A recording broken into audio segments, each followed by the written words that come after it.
اگر جتنا وقت ہم اس بحث مباحثے میں گزار رہے ہیں، ان تبصروں میں گزار رہے ہیں، ایک دوسرے کے اوپر طعن و تشنیع میں گزار رہے ہیں، ہر ایک دوسرے پر الزام لگاتا ہے اور الزام لگا تراشی کے اندر گزار رہے ہیں، اتنا وقت اگر ہم اس سے آدھا وقت بھی اگر اللہ تبارک و تعالیٰ کی بارگاہ میں حاضر ہو کر اس سے عرض معروض کرنے میں گزار دیں کہ یا اللہ ہم پھنس گئے ہیں ایک مصیبت، ہم اس گرداب میں پھنسے ہوئے ہیں، ایک کشتی میں جا رہے ہیں، سب ایک کشتی میں سوار ہیں۔ ارے بھائی پاکستان یا ملک جو ہے وہ ایک کشتی کی طرح ہے، ہم سب سوار ہیں اس میں، وہ بھی جو ہمارے جس کو ہم اچھا سمجھتے ہیں وہ بھی اور جو جن کو برا سمجھتے ہیں وہ بھی، سب اس میں سوار ہیں۔ طوفان آ گیا، بڑی بڑی موجیں اٹھنے لگی، کشتی ڈوبنے کا اندیشہ ہو گیا، اس وقت یہ بحث کرو گے یہ طوفان کیسے آیا اور ملاح نے کی گڑبڑ تھی یا یہ کہ قدرتی آفت تھی، اس پر بحث کرو گے؟ یا کسی طرح کشتی کو ڈوبنے سے بچانے کی فکر کرو گے، اپنا رخ صحیح کرو گے، اپنے انداز صحیح کرو گے، اپنے اخلاق صحیح کرو گے؟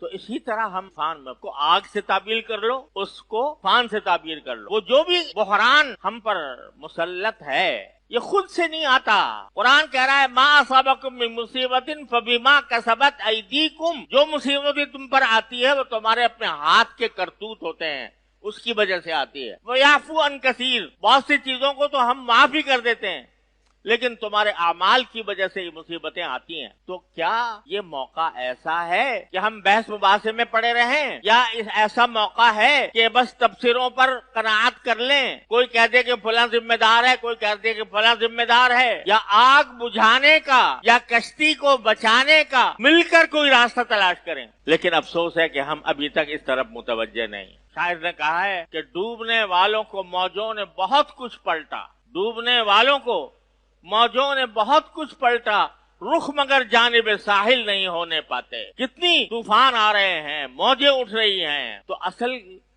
جو راستہ تھا وہ تو یہ کہ کشتی کو ساحل کے رخ پر کر لیتے، لیکن رخ مگر جانب ساحل نہیں ہونے پاتے۔ ساری دوڑ دھوپ ایک دوسرے کو برا بھلا کہنے میں صرف، اور اس میں نافرمانیاں ہو رہی ہیں، جھوٹ اس میں بولا جا رہا ہے، غیبتیں اس میں ہو رہی ہیں، الزام تراشیاں اس میں ہو رہی ہیں، بہتان اس میں لگائے جا رہے ہیں، گالیاں اس میں دی جا رہی ہیں۔ ہر جملہ جو کسی دوسرے کے اوپر تبصرہ کرنے میں نکلتا ہے ان گناہوں سے خالی نہیں ہوتا، یا جھوٹ ہوتا ہے، یا الزام تراشی ہوتی ہے، یا بہتان ہوتا ہے، یا کم از کم دل آزاری ہوتی ہے، غیبت ہوتی ہے، اور یہ سب گناہ عظیم ہیں۔ قرآن کریم نے جگہ جگہ منع فرمایا کہ تم ایک دوسرے کا مذاق نہ اڑاؤ۔ کتنا مذاق اڑایا جا رہا ہے ایک دوسرے کا، کس طرح مذاق اڑایا جا رہا ہے؟ اچھے خاصے پڑھے لکھے، تعلیم یافتہ، یہاں تک کہ بعض علماء بھی اس استہزاء کے اندر شریک، دوسرے کا استہزاء ہو۔ قرآن کہتا ہے لا یسخر قوم من قوم عسى ان يكونوا خيرا منهم، کوئی آدمی دوسرے کا مذاق نہ اڑائے، ہو سکتا ہے وہ تم سے بہتر، لیکن مذاق اڑایا جا رہا ہے۔ قرآن کہتا ہے کہ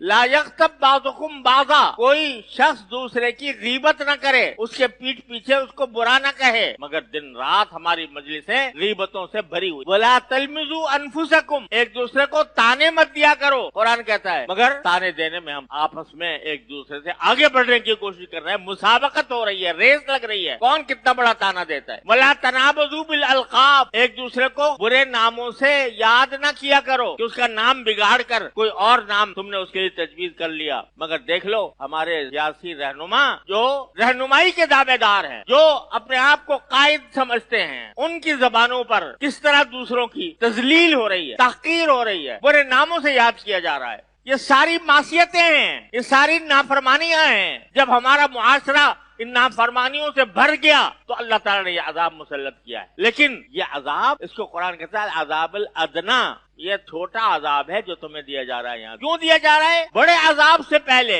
جو آخرت میں آنے والا ہے، یہاں دیا جا رہا ہے۔ کیوں دیا جا رہا ہے؟ لعلہم یرجعون، شاید کچھ ہوش آ جائے، شاید کچھ عقل آ جائے، اور ہوش مند ہوش آنے کے بعد یہ ہماری طرف رجوع کر۔ ارے بھائی، کائنات میں جو کچھ ہو رہا ہے، جو کوئی پتا بھی ہل رہا ہے، وہ اللہ جل جلالہ کی مشیت کے بغیر نہیں ہوتا۔ ما تسقط من ورق ولا حبۃ فی ظلمات الارض ولا رطب ولا یابس الا فی کتاب مبین۔